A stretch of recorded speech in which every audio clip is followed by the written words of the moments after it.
Aleluia. Amém. Amém. Vamos orar por salvação. Amém. Quantos têm orado aqui por salvação da sua família? Seus parentes, seus amigos, seus primos. Eu creio que as famílias serão alcançadas. Amém. Abre tua boca, começa a orar, começa a declarar, visualizar elas sendo salvas. Pai, em nome de Jesus, nós cremos, ó Deus, que as famílias, nossos familiares são alcançados pelo Senhor. Nós declaramos, Pai, no nome do Senhor Jesus, Pai, no nome de Jesus, que elas são visitadas agora, Pai. Cada membro da nossa família, Pai, são visitadas agora pelo poder do Espírito Santo. Vai convencendo, Senhor. Convence elas do pecado. Convence elas, ó Deus, que elas precisam de um Salvador. Convence elas, ó Deus, que elas necessitam, Pai, de um Salvador na sua vida. Pai, no nome de Jesus, nós cancelamos todo espírito de engano, todo espírito de religiosidade que estão prendendo as famílias, Pai, no nome de Jesus. Nós liberamos, Pai, e declaramos, Pai, que elas são alcançadas em o nome do Senhor Jesus. Nós liberamos, Pai, uma palavra de cura, liberamos, Deus, uma palavra de salvação no meio da família, dos nossos familiares, em o nome do Senhor Jesus. Nós cancelamos tudo aquilo que se levanta contrário aos membros da nossa família, que estão prendendo nas drogas, na prostituição, na idolatria, no pecado. Caia por terra na autoridade do nome de Jesus. Nós repreendemos e trazemos aos nossos familiares para a salvação, em nome de Jesus. Aleluia, amém. Fala assim: como igreja, nós liberamos uma palavra de salvação para cada membro da nossa família que ainda não teve o seu nome escrito no livro da vida. Nós declaramos que o Senhor Jesus já pagou o preço para que essas famílias sejam do Senhor, em o nome de Jesus. Amém? Aleluia, glória a Deus, aleluia.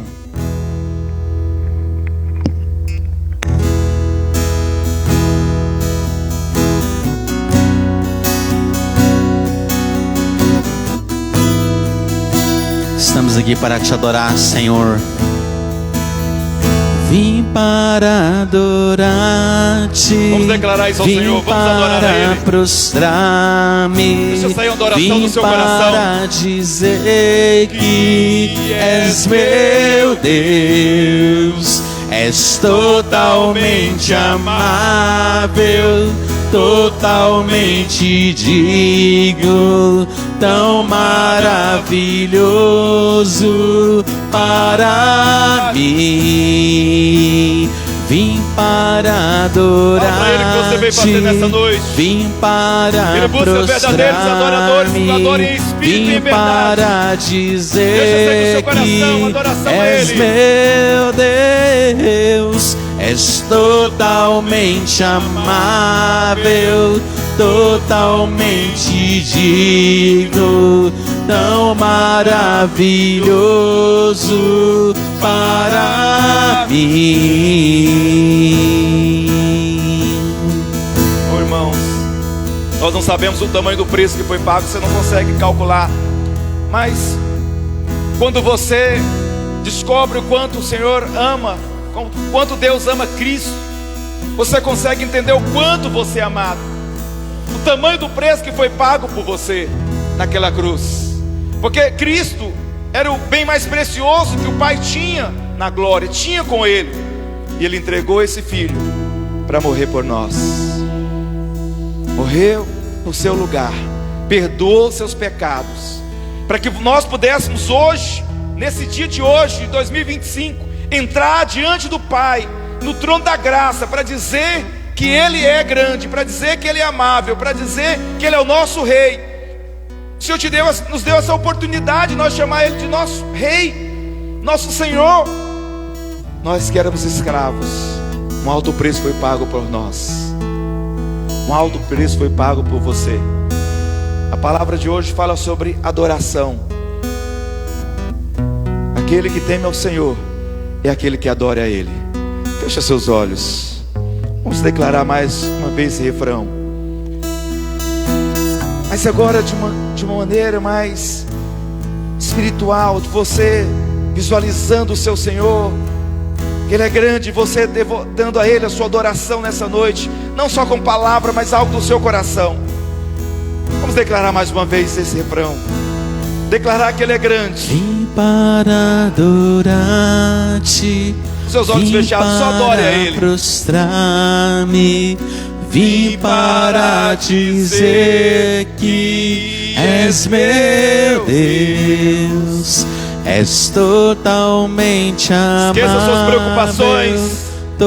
Eleva o seu espírito para Ele. Enche o seu coração com a presença dEle, adorando a Ele.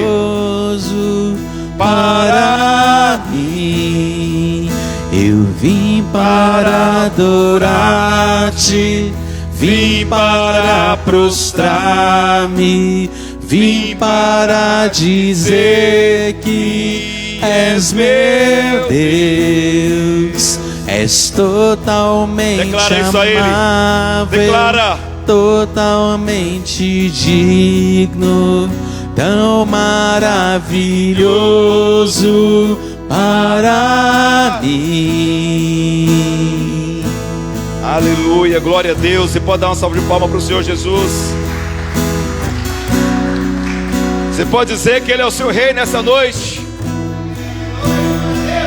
Você pode dizer que Ele é amável. Você pode dizer que Ele é o seu Senhor. Aleluia, pode sentar no seu lugar. Louvado seja o Senhor para sempre. Nós viemos aqui para isso. Nós viemos aqui para ser cheios dEle, cheios da presença do Senhor, porque a presença do Senhor é que muda a nossa vida. É a presença do Senhor que precisa encher a nossa casa. Porque quando a presença vem, irmãos, tudo muda. As coisas se transformam. Aquilo que é deserto se torna um manancial. Aquilo que está seco passa a ter, vida. Aquilo que está morto, o Senhor traz a vida novamente. Isso é o favor de Deus, é a graça. Irmãos, nós vamos ter essa revelação do quanto nós somos amados, quanto você é amado, quanto Deus ama você, o peso que esse amor de Deus tem na sua vida. Você não pode ter dúvida nenhuma do quanto você é amado por Deus, do quanto Ele se importa com você, do quanto Ele pensa em você. Há um favor de Deus liberado sobre você, há um favor de Deus liberado sobre nós, amém, irmãos? A favor de Deus, não tenha dúvida do favor de Deus sobre a sua vida. Esse favor, que é a graça abundante de Deus, é que transforma você. Quando você entende que há uma graça disponível para você, quando você entende que o amor está liberado, esse amor ele já constrange você. Esse constranger é te cercar. O amor de Deus cerca você. Não tem como você fugir do amor de Deus. Ele te ama, o salmista fala no Salmo 139, ele faz uma pergunta, mas ele mesmo responde, porque ele consegue visualizar isso. Fala, para onde eu vou fugir da sua presença? Se eu vou para as profundezas, lá o Senhor está. Se eu pego as asas da alvorada e vou o mais alto possível, lá o Senhor está. Não tem como eu fugir, porque o Senhor está te cercando de todos os lados. Esse amor de Deus te cerca. Então nos dias que você pensa que está sozinho, que não tem ninguém com você, ninguém por você, ninguém para lutar a sua causa, está só você, sozinho, com suas demandas, há um Deus cuidando de você, há uma graça te cercando, há uma bondade sobre você, há um amor de Deus constrangendo você. Esse constranger não é o constranger que você entende, de ter vergonha, não, é um constranger, é cercar você. Você está sendo cercado pelo amor de Deus. Então nesses dias de jejum, venha com essa convicção que há um amor de Deus sobre a sua vida. O amor de Deus é sobre você. Hoje nós vamos falar, é o segundo dia do nosso jejum. Nós estamos só começando o nosso jejum. Então deixa o Senhor ministrar no seu coração nessa noite. Deixa Ele falar com você. né? Deixa o Senhor, a presença do Senhor entrar no seu coração. A palavra é aquilo que nos muda, que nos transforma, é a verdade do Senhor. É o poder de Deus para transformar você. É o Evangelho. E o que nós vamos ministrar para você hoje é o Evangelho da graça de Deus. É o que tem poder para transformar, para salvar o homem. Para o mundo é loucura, mas para você é vida, é poder de Deus.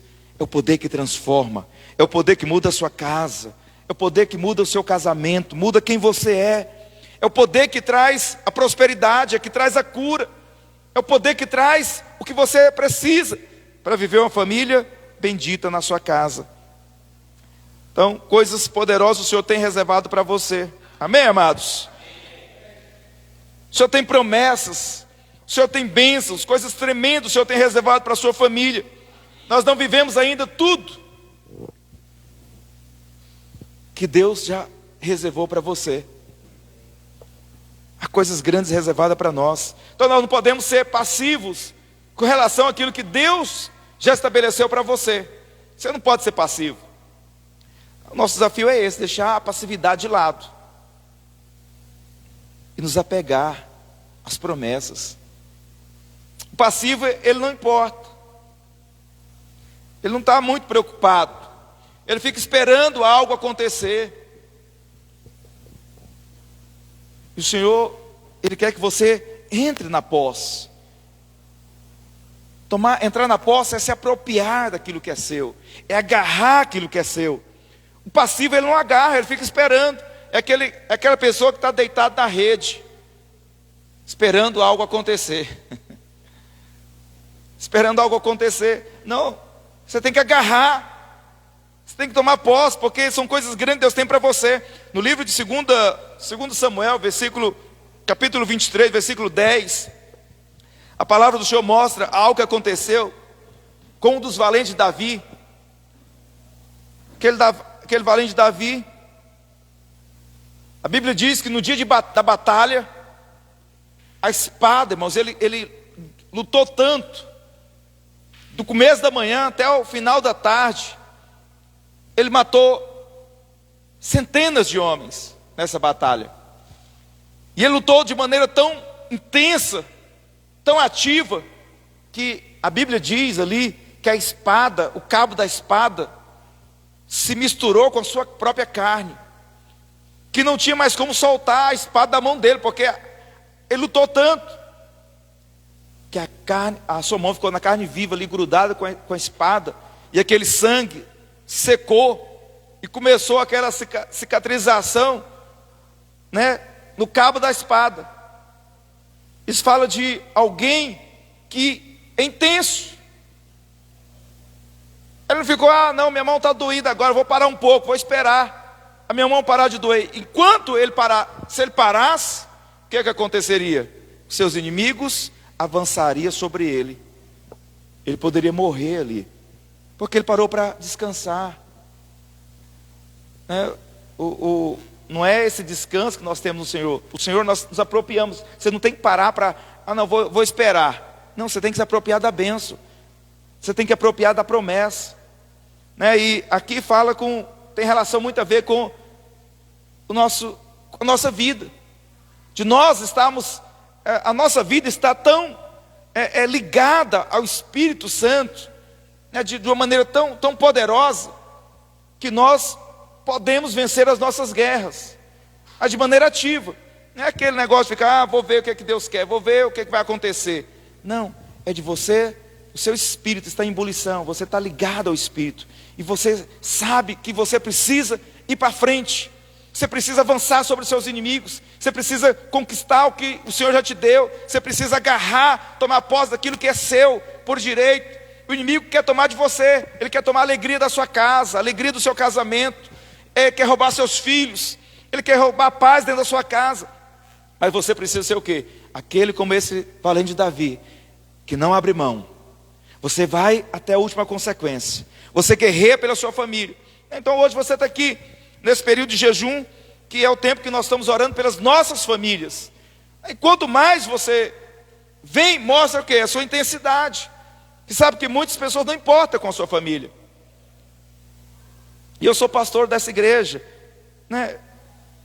Você que é líder de célula, você sabe, né? As famílias que precisam de vida, de presença de Deus, casais que precisam da presença de Deus, casais que precisam de renovo, mas não valoriza. Fala, não vou lá hoje não. Ou seja, ele deixa de investir, deixa de guerrear, né? Ele deixa de vir para receber a palavra, para ser ativado, para ser esprevitado. Talvez você venha para cá, você recebe a palavra, talvez a palavra não é nem tudo aquilo que você queria ouvir. Talvez a palavra ela vem, mas ela vem talvez limpando áreas da sua vida que está ferida, mas precisa ser cicatrizada, precisa ser curada. A palavra vai trazer essa cura. Talvez a palavra toque em você de uma maneira que você não gostaria, mas é preciso, porque a palavra é poder de Deus. Ela precisa levar você para um outro nível. A palavra quer levar você para outro patamar de revelação, de vida, sabe, de desfrute.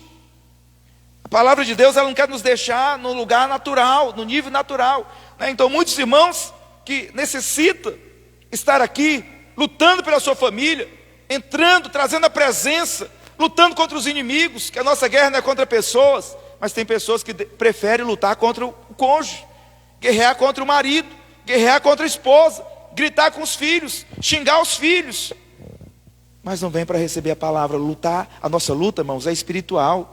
A nossa guerra é espiritual. A palavra do Senhor fala que a nossa arma, ela é poderosa somente em Deus, para destruir as obras do diabo.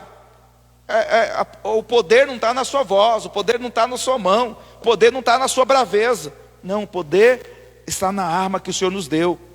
E ela é poderosa em Deus, para desfazer as ações do diabo, os ataques, os levantes, as setas, né? Então, quando você vem para cá para louvar, para adorar, para receber a palavra, para receber a oração, você está fazendo isso, você está guerreando, você está se unindo ao Senhor, né? Para trazer a presença para dentro da sua casa, né? Então, nós entristecemos quando nós vemos os irmãos que não valorizam a presença, né? Não vem, né? Precisa, mas não vem.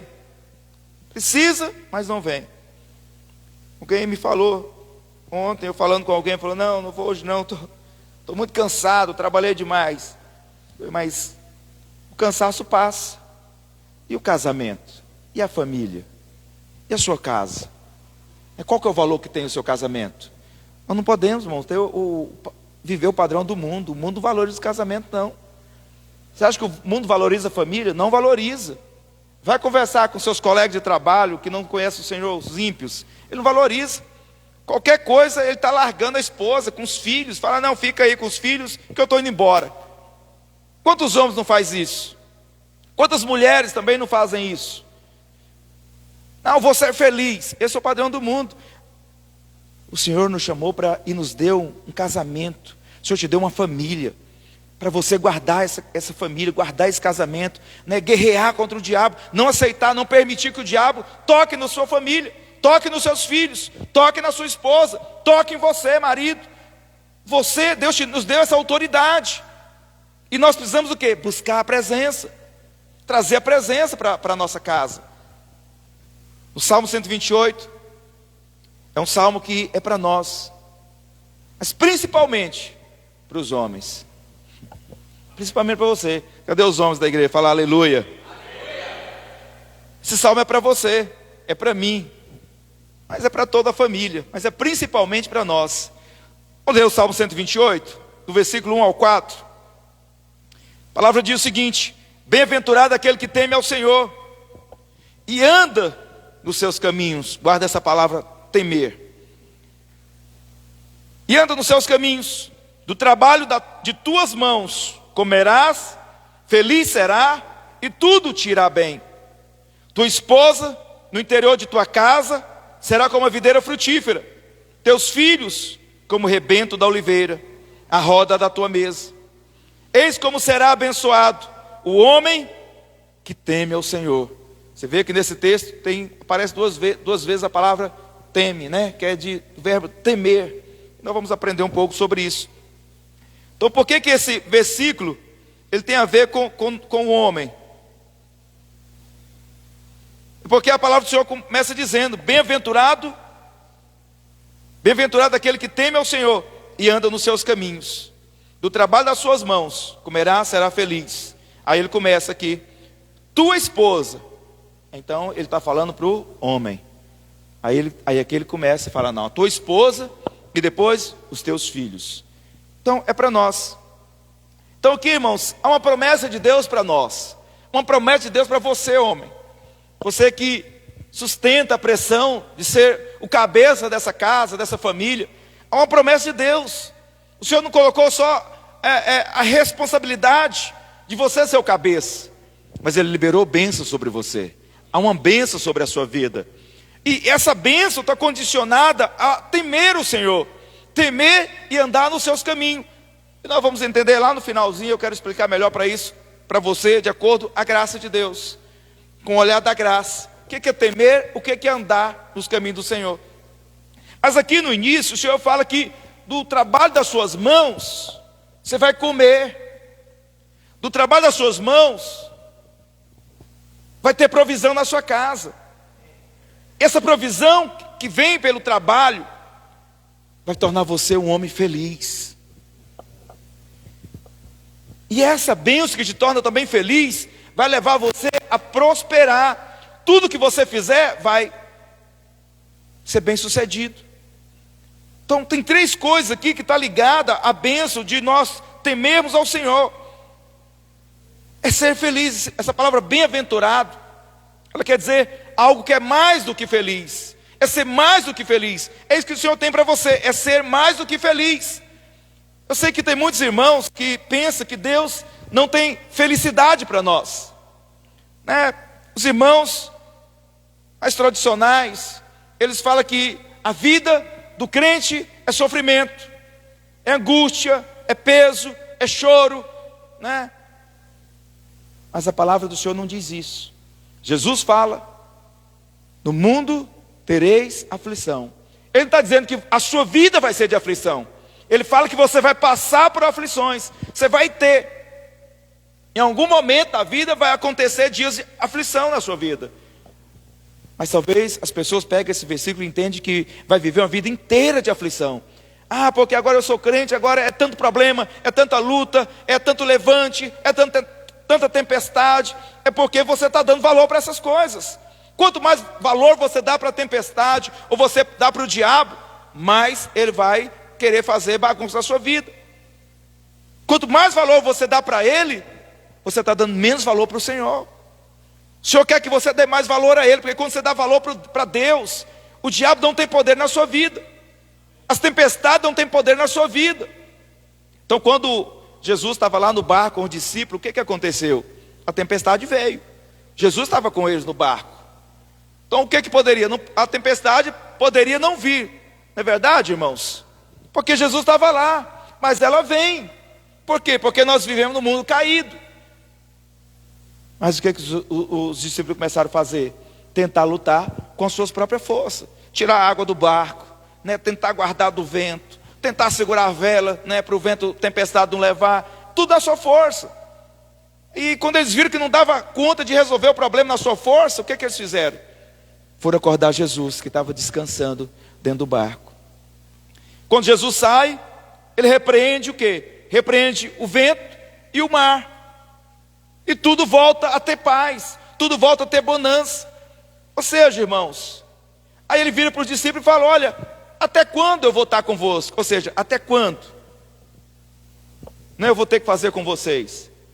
É como você tem um menino, né? O menino vai crescendo, né? Chega aí a idade do Isaac, né? Aí a mãe tem que, né, arrumar a cama dele, botar a comidinha dele no prato. É aquela coisa. Então Jesus está falando para o discípulo isso, falando: não, até quando eu vou estar com vocês?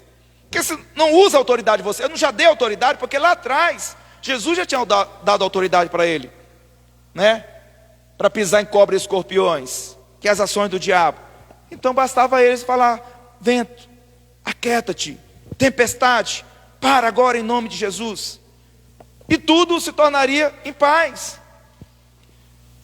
Mas não, eles foram lá buscar Jesus. Então o Senhor, Ele tem vida feliz para você. Não coloque isso no seu coração, achar que Deus tem uma vida cheia de problema, bagunçada, cheia de aflição. A vida do crente é cheia de tormento. Não, irmão, vai ser feliz, porque o seu Deus é feliz, o seu Pai é feliz. E o versículo, aqui no livro de Salmos, está cheio de versículos, de palavras que falam: bem-aventurado, bem-aventurado, bem-aventurado.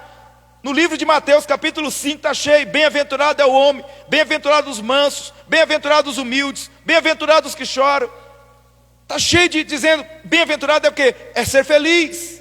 O Senhor está te chamando para ser feliz. O Senhor está te chamando para vencer as suas guerras, suas lutas, com a presença dEle. E a presença do Senhor te traz paz, traz o quê? Calmaria, te leva para a felicidade. Então a promessa do Senhor para nós é sermos felizes. Para você, homem, é ser feliz. O Senhor te chamou para ser feliz, um homem feliz. Você não precisa ser um homem angustiado, sufocado pelo problema da casa, pela conta que tem que pagar, pela prestação da casa, o aluguel, os compromissos da casa, né? Talvez aquele dia que a sua mulher está chorosa, né? Tá naquele dia que tem dia que as irmãs resolvem, né? Tem aqueles dias que está mais como se diria uma palavra mais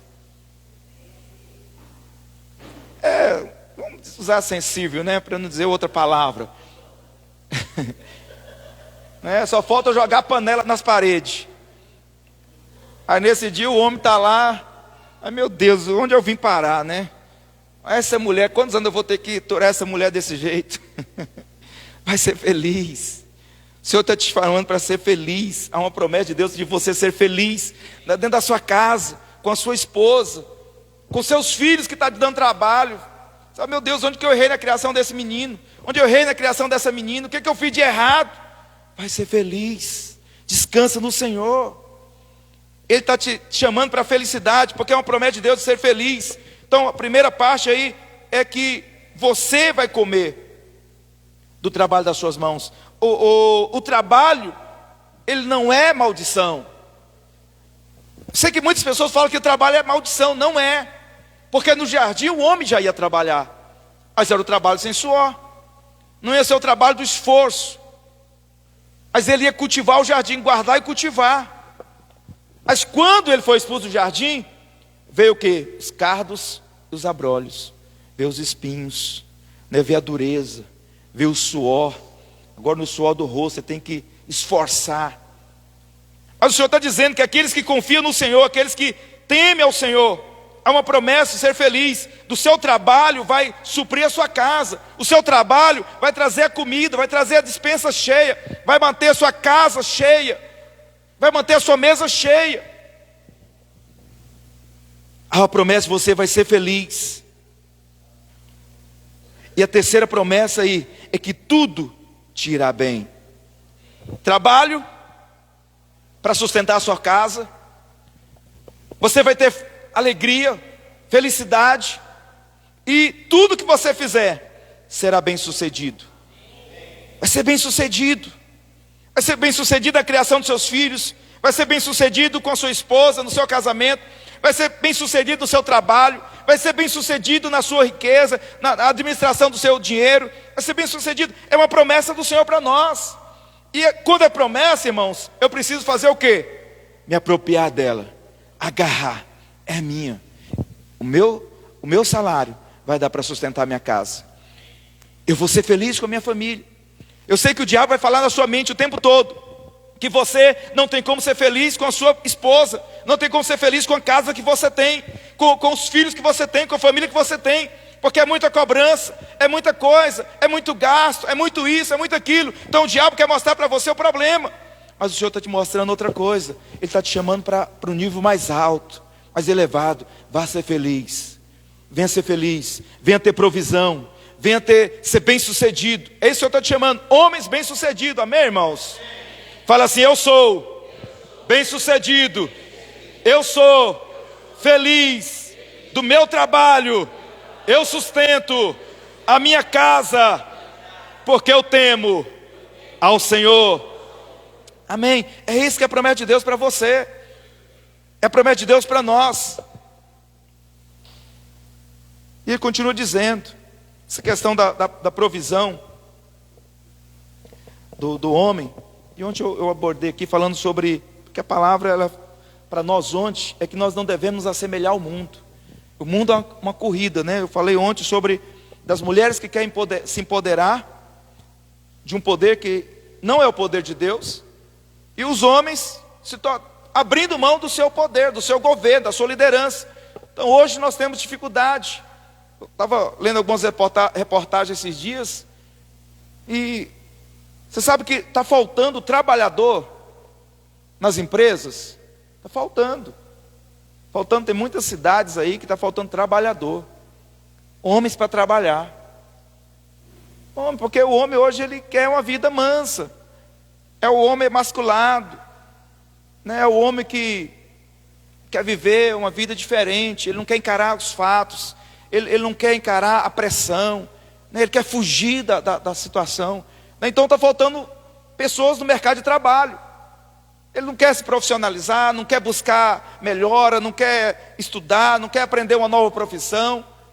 Então nós temos aí uma geração, né, de homens que talvez essa geração não consiga sustentar a sua casa.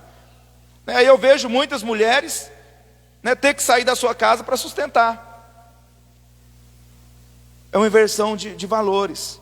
Pastor, a mulher não deve trabalhar fora? Não é que não deve, porque a palavra fala que a mulher virtuosa, ela saía, ela fazia negociações, ela negociava, ela sabia economizar o dinheiro, ela sabia fazer negociações com os vendedores. Então era a mulher que fazia, ela produzia roupas, né, para a sua família. Então fala de uma mulher que era produtiva, ela pode trabalhar fora, mas o peso de sustentar a casa, para você, irmã, não é seu, é do seu esposo, é do homem. O peso de sustentar é do homem. A mulher pode sair fora para trabalhar? Pode sair, pode trabalhar, pode ganhar, pode ajudar, né? Pode trabalhar para fazer alguma coisa que ela queira, pode. Mas a promessa do Senhor, e o homem foi levantado para ser sacerdote, para ser que ele encabeça a sua casa, que encabeça as decisões, a liderança da casa. Então o Senhor, ele fala aqui para o homem. Ele continua dizendo: sua esposa será como uma videira frutífera. Uma videira frutífera produz o quê? Vinho, com o qual nós embriagamos. Então a videira, ela produz o quê? Vinho. O vinho fala do embriagar, fala da alegria, fala da leveza. Né? Você sabe que em Israel era comum tomar o vinho.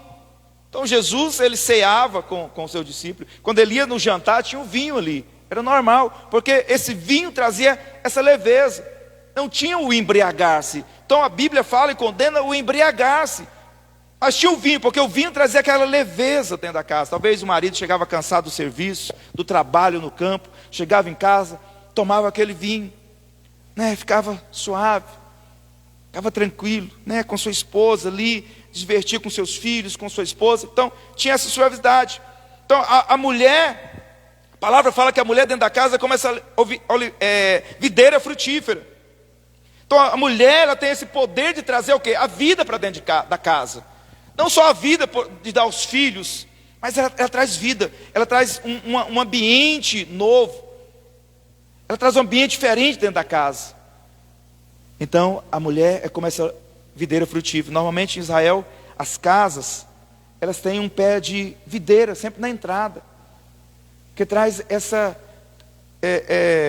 esse emblema, né, de alegria. Então a mulher é essa alegria dentro da casa. Então você, esposa, você, mulher, é a alegria da sua casa, é a alegria da sua família, né? E ele continua dizendo: seus filhos serão como rebento de oliveira sentado à volta da mesa. Isso significa o quê? Que eles são ungidos pelo Senhor. Fala assim: meus filhos são ungidos do Senhor. Então ele estava sentado à mesa. Então a unção está ao redor da mesa. A unção fala dessa presença do Senhor, a presença do Espírito Santo. Então o azeite, ele era sagrado para os israelitas, né? O azeite eles usavam para ungir as coisas que eram santas, mas também usavam o azeite como uso medicinal. Usava como para ungir as feridas, né? Para passar nas feridas. Aqui você passa a água oxigenada ou metiolate, né? Outra coisa lá. Lá eles passavam o azeite para curar as feridas, até nos animais também, né? Então ele era usado. O pastor Luiz conta que uma vez quando ele foi para Israel, um guia falou que a azeitona era passada pelo menos em 3 prensas diferentes. Era prensado. O primeiro azeite era o azeite que ele usava para unção, para ungir as coisas, né? O segundo azeite era para uso medicinal. E o terceiro azeite era para fazer limpeza, né? E a Bíblia, engraçado como é que são as coisas, né?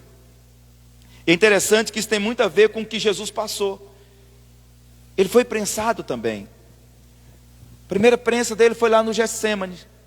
E essa palavra tem a ver com isso. Lugar de prensa. Lugar de prensa. Então lá era o lugar onde tinha muitas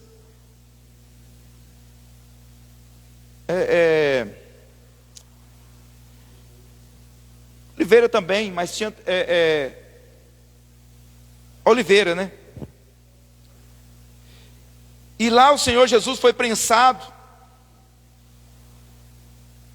no momento mais escuro, quando ele sentiu ali, ele orando, e começou então a sair suor com sangue. O Senhor estava levando, através do seu sofrimento ali, Ele estava trazendo o quê? Vida para nós, para que nós pudéssemos ter vida, luz, dias, né? Então no dia mais escuro, Ele estava sendo prensado, para que nos dá o quê? Dias felizes. A palavra também mostra que no seu trajeto até a cruz, Ele foi açoitado, foi cuspido, foi a segunda prensa. Por isso que a palavra fala lá em Isaías 53, que pelas pisaduras do Senhor nós somos sarados, né? É a unção que saiu dele para nos curar. A terceira prensa foi na cruz, quando ele foi colocado na cruz, né? E ali foi colocada a coroa de espinhos sobre ele. Ali ele foi cravado naquela cruz, e o seu sangue foi derramado. E é o sangue de Jesus que nos limpa, que nos purifica de todo pecado. Que significava que a terceira prensa. Então ele foi prensado pela terceira vez para nos trazer limpeza, para nos limpar dos nossos pecados. Irmãos, e nós só podemos desfrutar dessa alegria se nós entendermos que nós somos perdoados. Você precisa entender que o perdão do Senhor chegou na sua vida. Você é totalmente perdoado. Você é perdoado. Às vezes você fica pensando que ainda há algum resquício, alguma coisa que o Senhor está com raiva de você porque alguma coisa não foi perdoada. A sua falha de hoje, o seu pecado de hoje, o seu pecado de ontem, da semana passada. Você precisa ter uma clareza na sua vida. Você já foi perdoado na sua vida. Quando nós entendemos que somos perdoados, nós podemos desfrutar do amor de Deus, da sua graça. O que nos impede de desfrutar? A falta de consciência de perdão. Nós temos mais consciência de pecado, de que somos pecadores. Você olha para você e vê suas falhas, seus defeitos, e você fala: Deus jamais vai me abençoar. Eu acho que eu não sou abençoado porque eu tenho muita falha. Eu não sou uma boa mãe, eu não sou um bom pai, eu não sou um bom filho, eu não sou um bom esposo. E você começa a olhar seus defeitos, e você começa a ter essa consciência dos seus pecados. Mas a vontade do Senhor é que você tenha consciência do que aconteceu na cruz, a consciência do perdão. Você já foi perdoado, você foi totalmente perdoado. Então você está apto para ser o quê? Abençoado, irmãos. Abençoado em todas as áreas da sua vida. Você pode ser abençoado como mãe, como esposa, como pai, como filho. Pode ser o melhor pai, a melhor mãe, a melhor esposa, o melhor filho. Por quê? Porque o perdão já veio sobre você. Então se você tem essa consciência de perdão, você vai ter consciência que é a favor de Deus sobre você, que é a graça de Deus sobre você, que é a bondade de Deus sobre você, que o amor de Deus é sobre você, que o Senhor tem prazer em te abençoar, Ele tem prazer em fazer na sua vida, porque você já foi perdoado, você tem livre acesso a Ele. quando você não tem essa consciência de perdão, você acha que o caminho está fechado para você, que as portas estão sempre fechadas para você, que Deus está olhando o outro, está olhando seu vizinho, está olhando aquele outro irmão, mas menos você. E você precisa ter o quê? Consciência do perdão de Deus, que foi expresso lá na cruz, nos limpou e nos lavou. Então, você teme ao Senhor? É uma pergunta. Você teme o Senhor? Porque a palavra fala que é bem-aventurado o homem que teme o Senhor. Ele é bem-aventurado. No Salmo 130, versículo 3, a palavra nos mostra um pouco de definição do temor. A palavra diz: se observares, Senhor, iniquidades, quem, Senhor, subsistirá? Contigo, porém, está o quê? O perdão. Para quem? Para que te temam? Então, se o Senhor olhar para nós, está perguntando, se o Senhor olhar para nós, vai ver só pecado. E quem vai subsistir? Quem vai estar com Ele? Quem vai conseguir permanecer? A congregação do justo. Aí ele responde: contigo, Senhor, está o perdão, para que te temam. Fala assim comigo: o perdão está com o Senhor. Então o Senhor tem perdão. Se você não tiver essa consciência de perdão, você vai estar sempre debaixo dessa consciência de castigo, da condenação.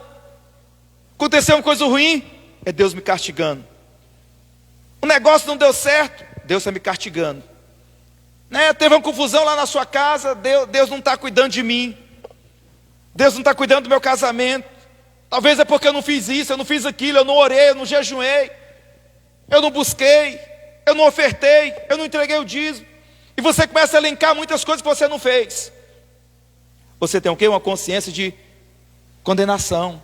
E você acha que tudo que de ruim está acontecendo, as coisas, tudo de ruim não, as coisas ruins que estão acontecendo, você acha que é Deus punindo você. E você então fecha os olhos para aquilo que está acontecendo, para a graça de Deus que está na sua vida. Você precisa entender que o perdão está com Ele. Então quando o Senhor Ele olha para nós, o sangue de Jesus foi derramado na cruz, e Ele foi derramado do alto, porque simboliza isso, que foi derramado sobre você. Então quando Deus olha para você, irmãos, o que Ele vê? Fala assim: o sangue do Cordeiro, o sangue sem mácula. É isso que Ele vê, o sangue sem pecado. O sangue foi derramado sobre nós. Então Deus, Ele vê o sangue, e esse sangue é que lavou você, purificou você, tornou você o que? Justo diante de Deus. Então quando Deus olha para você, Ele vê você um filho amado dEle, perdoado. E isso por que nós podemos chegar diante do trono de Deus e subsistir e permanecer? Porque o sangue de Jesus nos lavou, nos limpou. Nós somos o que? Justo agora diante de Deus. Somos perdoados diante de Deus. Mas mais do que perdoado, você é justo diante de Deus. Então que as suas iniquidades foram removidas, o pecado foi removido, o sangue está sobre você. Então todas as vezes que você olhar para você, lembra: o sangue de Jesus está sobre mim. Quando alguém te acusar de alguma coisa, tentar condenar você, falar: mas você é crente, você está fazendo isso, mas você é crente, está fazendo assim, lembra: o sangue já perdoou você. Diante do Senhor você não há mais condenação contra a sua vida, porque as coisas velhas já passaram. O Senhor fez um novo homem, uma nova mulher. O Senhor tornou nova todas as coisas. Sua casa é um lugar novo. Então nós precisamos compreender que nós somos perdoados no Senhor Jesus. Em Mateus 4, quando o Senhor foi tentado pelo diabo, Jesus respondeu o que está lá no livro de Deuteronômio 6, versículo 13. Só que o que o Senhor diz, Ele mudou uma palavra. É o que está lá em Mateus 4, versículo 10. Então o Senhor respondeu, Jesus respondeu para o diabo: ao Senhor teu Deus adorarás, e só a Ele darás cultos. Mas lá em Deuteronômio 6,13, quando Jesus falou isso para o diabo, Ele estava repetindo o versículo que está lá em Deuteronômio 6,13, que diz o seguinte: o Senhor teu Deus temerás, e a Ele servirás, e pelo seu nome jurarás. No Antigo Testamento estava escrito isso: o Senhor teu Deus temerás. Mas Jesus lá no Novo Testamento, Ele falou: ao teu Deus adorarás. Ele mudou a palavra temer para adorar.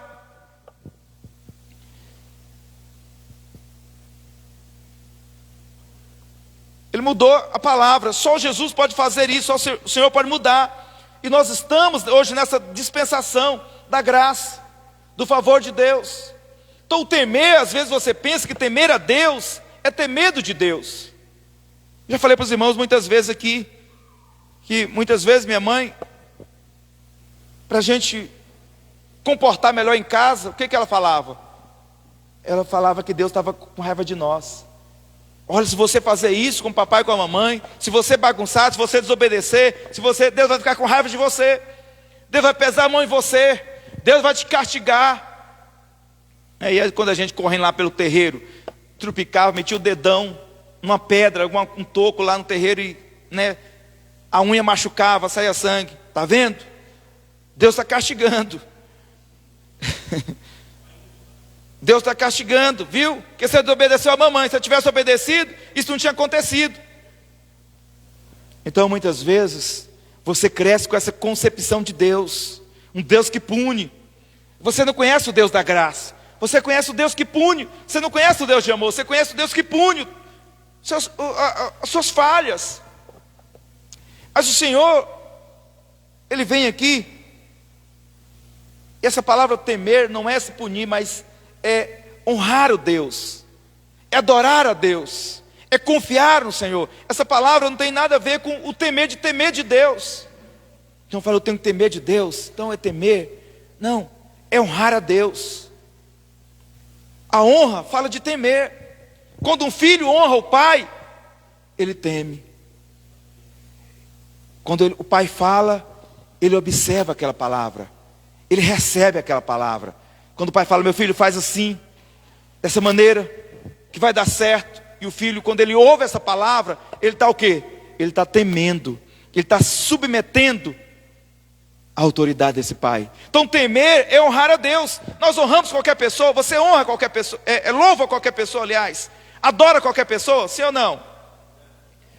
Não, você honra ou adora alguém que tem uma autoridade, alguém que tem um poder. Você não honra qualquer pessoa, você não adora pessoas. Então o Senhor está dizendo aqui, temer é quando você reconhece o poder de Deus, a grandeza dEle, né? Então você faz o quê? Adora. Temer é adorar, é submeter a autoridade de Deus, submeter a Ele, ao senhorio dEle. Então por isso que Ele está falando no versículo, bem-aventurado o homem que, vamos trocar aqui o temer, bem-aventurado o homem que submete a Deus, bem-aventurado o homem que confia em Deus, bem-aventurado o homem que honra a Deus. Ele vai ser esse homem que trabalha, do seu trabalho, vai comer, vai ser feliz e vai prosperar. É o homem que tem medo de Deus, não, mas é o homem que honra a Deus, que reconhece o Deus nos seus caminhos. Esse homem vai prosperar. Então você anda nos caminhos do Senhor? Você anda nos caminhos do Senhor? No livro de 3 João capítulo 1, versículo 3, a palavra diz: pois fiquei sobremodo alegre pela vinda dos irmãos e pelo seu testemunho da sua verdade, como tu andas na verdade. O que é verdade para você? Veja bem o que Jesus diz aqui no Evangelho de João, capítulo 8, versículo 31 e 32. Disse, pois, Jesus aos judeus que havia crido nele: se vós permaneceres na minha palavra, sois verdadeiramente meus discípulos, e conhecereis a verdade, e a verdade vos libertará. A palavra a qual o Senhor se refere é sempre a palavra da graça. Os judeus conheciam apenas o quê? Os mandamentos de Moisés. Mas conhecer só o mandamento de Moisés não mudava a vida dele, levava eles, não trouxe libertação a eles. Eles conheciam muito bem os mandamentos, desde pequenininho. Eles conheciam a lei de Moisés, mas a lei não trazia libertação na vida deles. Mas a Jesus vem com a graça. Fala, vocês querem ser meu discípulo? Então você precisa conhecer a verdade, porque essa verdade vai libertar você. Libertar você do quê? Dessa consciência de pecado, da consciência da lei, do fazer para merecer. Tem muitos irmãos que até hoje, 2000 anos se passou, desde que Cristo manifestou uma nova dispensação, uma nova aliança foi feita, e muitos irmãos ainda estão presos lá no passado. Acho que tem que fazer para merecer alguma coisa. Não, eu tenho que fazer, eu tenho que fazer, eu tenho que fazer, tenho que fazer. Então se você nesses 2 dias, hoje se você perdeu, quebrou o jejum, continue amanhã. Continue, não fica, não, agora Deus vai estar com raiva de mim porque eu quebrei o jejum. Não, irmãos, você não tem que fazer jejum para merecer bênção, não. O jejum não é para você merecer a bênção, não. O jejum é para você estar mais sensível à voz de Deus, quebrantar a sua carne, quebrar o seu ego, quebrar o seu eu, a sua força. É para você ouvir o Espírito Santo falando com você, não é para merecer a bênção. Então o Senhor quer trazer libertação na sua vida, conhecendo como? A verdade. Ela vai trazer libertação. E o Senhor continua dizendo, no livro de Gálatas, o Senhor esclarece melhor o que é a verdade. Coloca aí, Gálatas 2. Houve um momento da vida de Pedro e Paulo, que Paulo teve que chamar a atenção de Pedro, porque Pedro estava querendo trazer sobre a igreja, né, as coisas dos judeus, as leis dos judeus. E Pedro então Paulo se posiciona, Gálatas 2:11. Quando porém Cefas veio a Antioquia e resistiu-lhe face a face, porque se tornaram repreensíveis. Com efeito, antes de chegar alguns da parte de Tiago, comia com os gentios. Quando porém chegaram, afastou-se, por fim veio apartar-se, temendo os da circuncisão.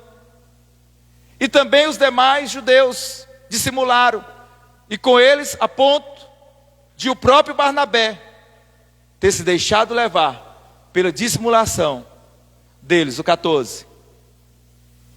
Quando porém vi que não procedia corretamente segundo a verdade do Evangelho. Qual que é a verdade, irmãos?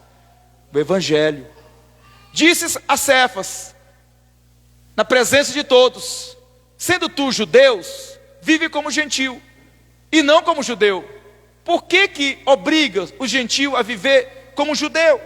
Ou seja, como é que você quer trazer a igreja que está começando a viver no padrão dos judeus, observando os ritos judaicos, a lei judaica? Ou seja, de repente estava todo mundo junto lá brincando, comendo, né, louvando a Deus, né, lendo a palavra, divertindo ali, tendo comunhão. Aí de repente chega o apóstolo. Aí o que aconteceu? Eles dissimularam. Ixi, fulano ali chegou, Pedro chegou agora, Pedro chegou. Paulo, os de Pedro, falou: Pedro chegou. Aí aqueles que eram da lei, então falou: não, vocês vão para lá, nós vamos para cá agora. Aí eles fingiram que nem conheciam os outros irmãos, dissimularam, e de repente se apartaram, porque Pedro era da circuncisão, ele era judeu, e queria trazer isso para a igreja. Então Paulo se levanta e fala: não, o Evangelho, precisamos voltar ao quê? A verdade do Evangelho. A verdade do Evangelho não é essa. Se fosse essa, Jesus não tinha vindo para mudar os ritos judaicos, para mudar e começar uma nova dispensação, um novo tempo. Então ele continua dizendo que nós precisamos o quê? Andar na verdade, andar segundo a graça do Evangelho. Amém, irmãos? Esse é o verdadeiro caminho do Senhor. No que você está andando? Na verdade? Você crê que os seus pecados foram perdoados? Ou você ainda tem dúvida com relação aos seus pecados? Talvez tenha irmãos que deixam de ceiar no dia. Falam: não vou ceiar não, porque eu acho que eu não estou preparado para ceiar. Aí eu te pergunto: e se Jesus voltar hoje? Então você não está preparado para subir, você já sabe que não vai, né? Você está com dúvida se você é salvo. Se você não tem dúvida da sua salvação, você vai cear. Ah, pastor, mas eu discuti com minha esposa lá em casa, e daí? Isso não impede você de ser participante do corpo de Cristo, porque os seus pecados foram perdoados. Com Deus está tudo certo. O que você precisa fazer? Depende do que aconteceu, você perdoa a sua esposa, pede perdão, é resolvido entre vocês. Mas entre Deus já está resolvido há 2000 anos, irmãos. A palavra fala até que antes da fundação do mundo já estava resolvido, já estava concretizado. Então você precisa dessa consciência que você é perdoado, e que se Jesus voltar hoje, você vai subir com Ele. Amém, irmãos? Porque você é salvo. Você não tem que ter dúvida da sua salvação. Essa é a verdade do Evangelho. É não ter a consciência do pecado. Ah, meu Deus, não volta hoje não, porque hoje eu não estou preparado para subir. Você vai pedir para o Senhor não voltar? A Bíblia fala que Ele virá como ladrão. Então você precisa ter essa consciência que você é perdoado. Eu sou perdoado, o Senhor já me perdoou. Eu sou salvo, eu sou justo, eu sou amado, eu sou filho. E se Ele voltar hoje, eu vou com Ele. Porque essa é a verdade do Evangelho, da graça de Deus. Para nós finalizarmos, Caleb, ele vivia debaixo dessa graça. A palavra do Senhor fala em Números 14, que foram 12 espias olhar a terra. 12 espias. 10 espias veio com relatório negativo.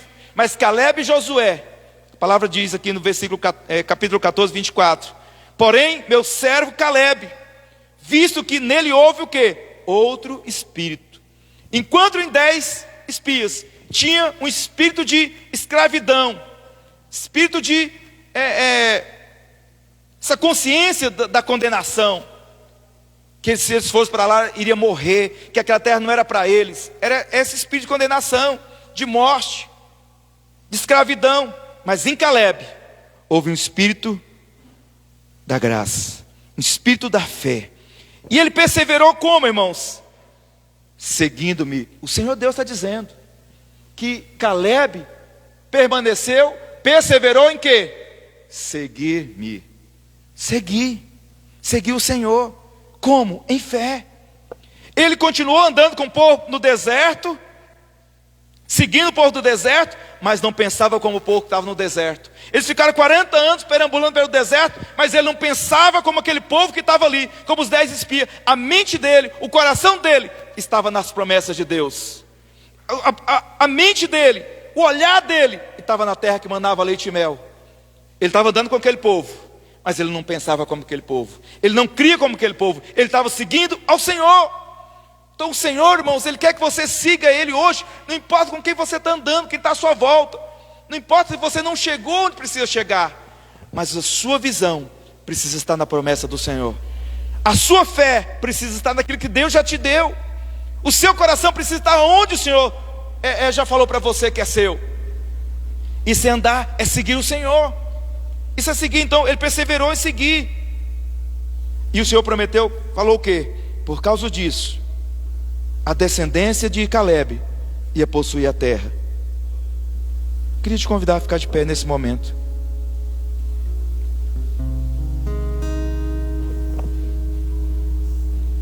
Nós vamos orar pela nossa casa, pela nossa família.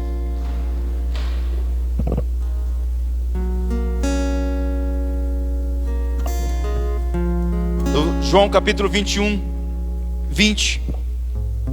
Capítulo 21, 20. A palavra do Senhor mostra 2 homens, Pedro e João.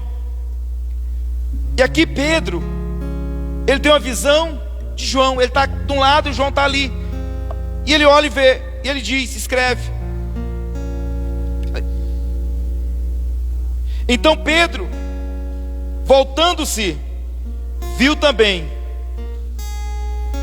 o ia seguindo o discípulo a quem Jesus amava.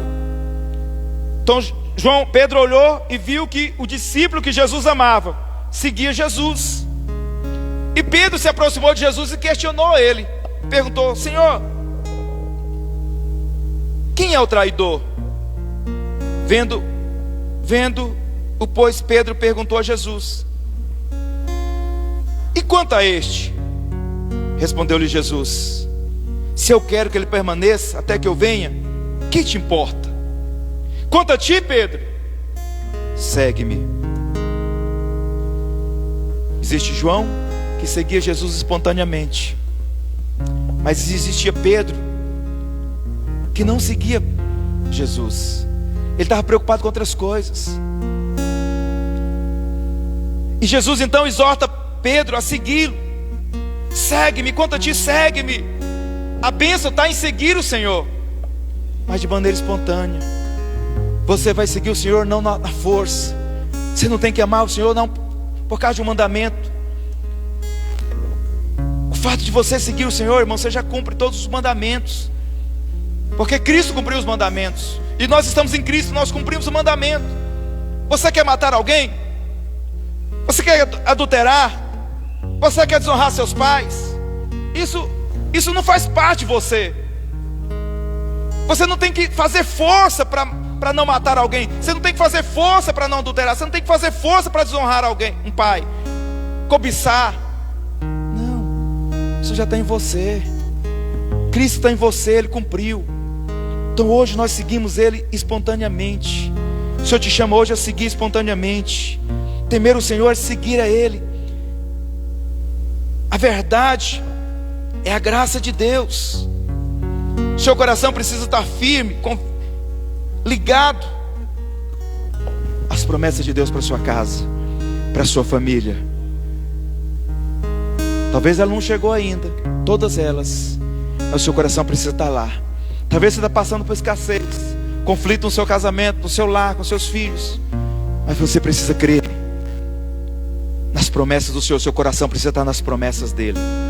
Se junte com a sua família, vamos orar, mas com essa convicção, com a convicção das promessas do Senhor, as convicção que você vai viver, o homem vai viver do trabalho da sua casa. Você é o cabeça dessa família, é você que traz a bênção para a sua casa, e você é o primeiro que teme, é o primeiro que honra, é o primeiro que adora o Senhor. E quando você faz isso, homem, esposo, a bênção entra na sua casa, a presença flui dentro da sua casa, toda a família vai te seguir, porque você é o primeiro. Então levanta a sua ficha pela sua família. Vamos orar pela família. Pai, nós oramos nessa noite, nós apresentamos nossa família diante do Senhor. Nós abençoamos a nossa casa, abençoamos nossa família. Eu abençoo cada família dessa igreja. Oh Deus, os projetos de cada uma.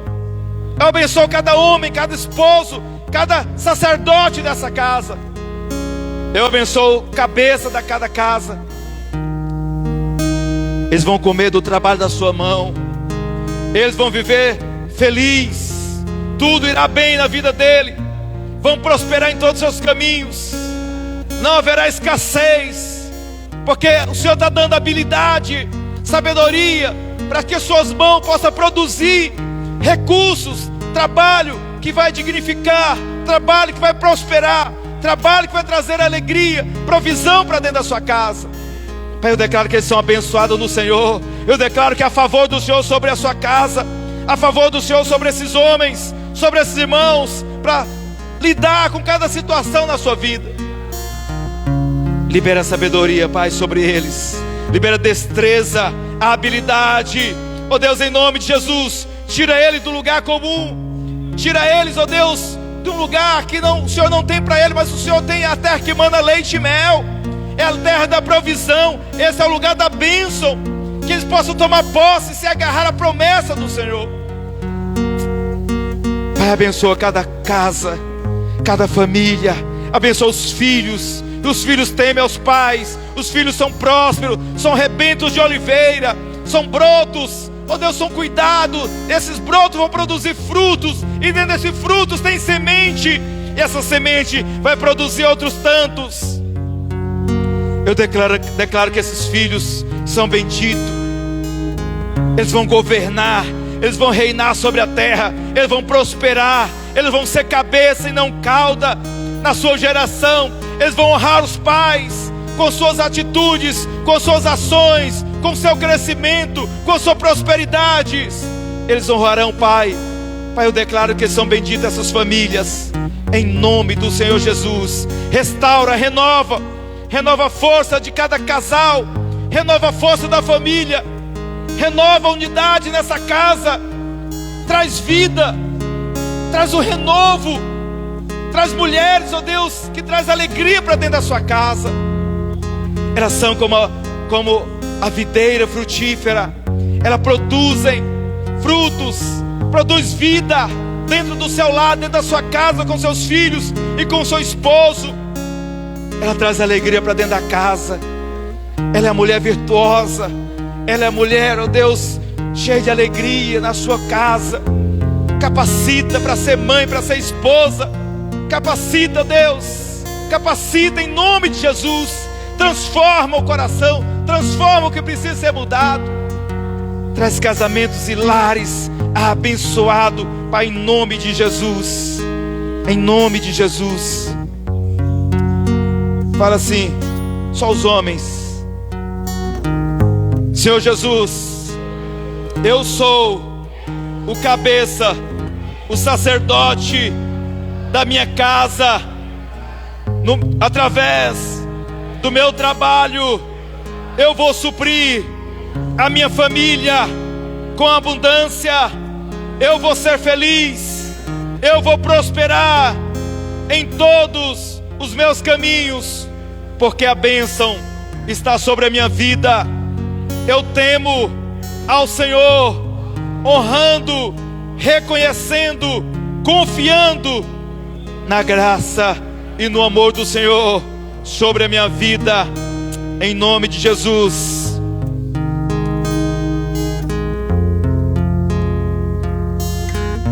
Ainda vamos orar pelos nossos cônjuges.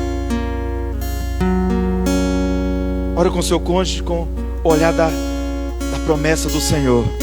Uma palavra que fala que quem encontrou uma esposa encontrou um tesouro. Alguém encontrou você, irmã. Você é um tesouro na vida desse homem. É um tesouro. Vamos orar pelo cônjuge. Coloca o seu cônjuge diante do Senhor. Fala: Deus, obrigado pelo meu tesouro. O Senhor colocou um tesouro na minha vida. Eu abençoo ele nesse dia. Eu abençoo a vida dele. Eu abençoo a vida da sua esposa. A esposa abençoa a vida do marido.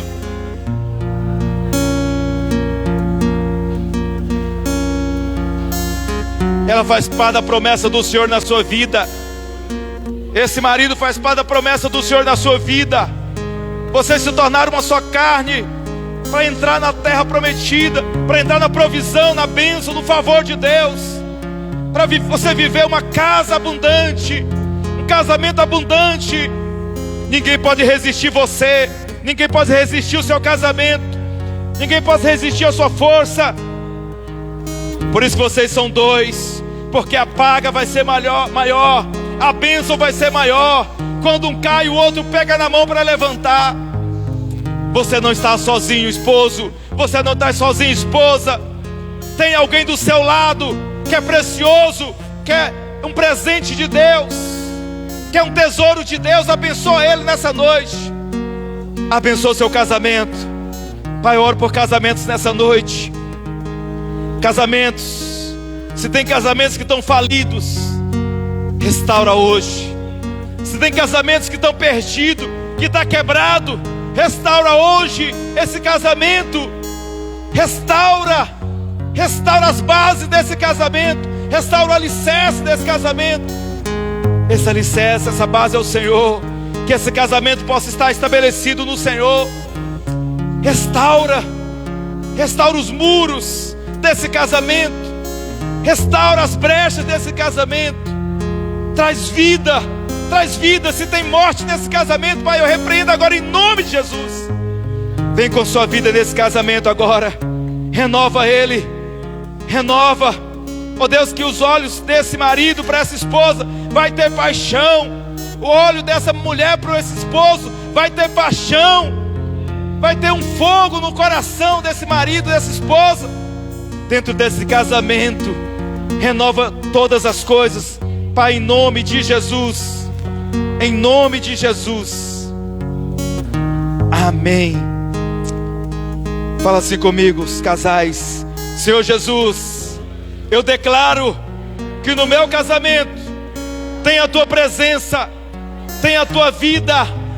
O diabo não tem poder sobre o meu casamento, mas eu declaro que meu casamento é cercado, é blindado pelo seu amor.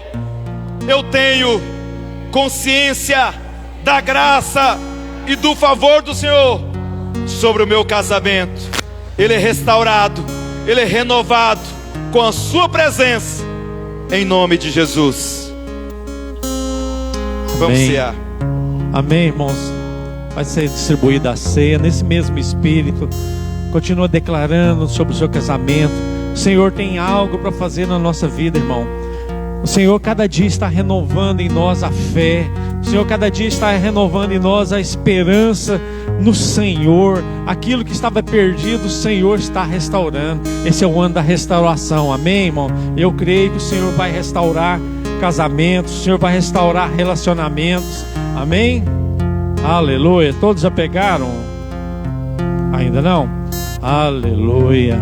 Glória a Deus. Lembrando, irmãos, amanhã às 19h30 nós estaremos aqui novamente orando ao Senhor.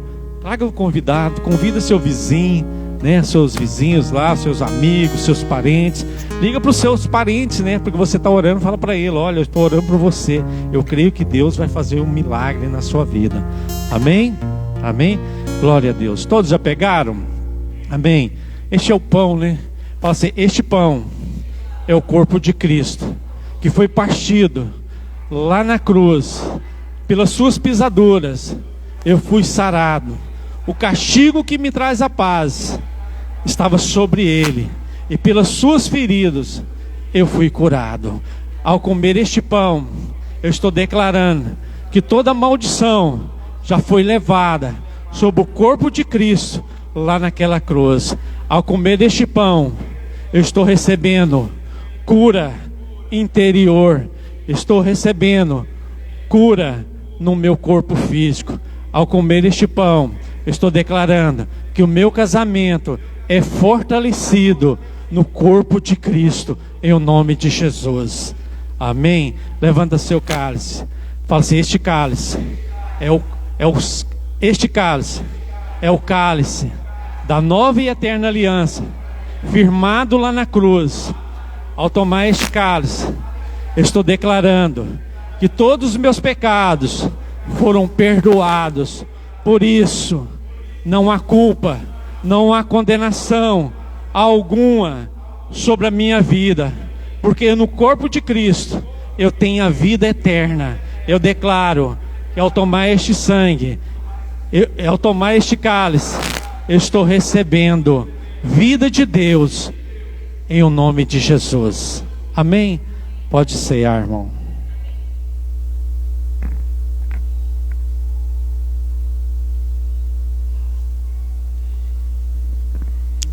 Ao tomar, nós estamos encerrados. Amém, irmão? Tenha uma noite abençoada. Amém? Deus abençoe os irmãos.